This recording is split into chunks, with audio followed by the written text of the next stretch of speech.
అంటే చరిత్రలో రాజులు వాళ్ళకు మోటివేషన్ చేసుకోవడానికి భట్రాజులని పెట్టుకుంటారు అని అంటారు. ఎలాగ మోటివేట్ చేస్తారు, ఎలాగ చేస్తారు?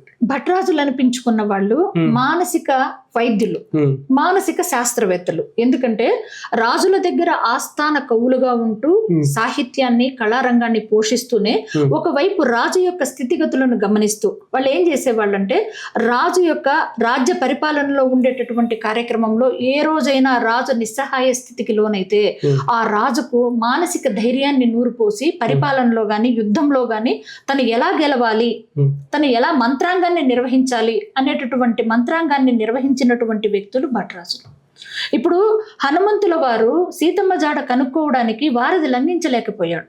లంఘించలేక నిస్సహాయ స్థితిలో కూర్చున్నప్పుడు నలుడు, నీలుడు, జాంబవంతుడు, సుగ్రీవుడు, అంగదుడు ఇత్యాది మహానుభావులంతా కలిసి హనుమంతుడిని శ్రీయాంజనేయం ప్రసన్నాంజనేయం అంటూ ఆయన్ను స్తుతి చేసి ఆయన్ను పొగిడి ఆయన తనలో నిద్రాణంగా ఉండే శక్తిని మేలుకొలిపి తనకు తన కర్తవ్యాన్ని గుర్తు చేసినప్పుడు ఒక్క అంగలో హనుమంతుడు లంఘించి లంకలో దూకాడు.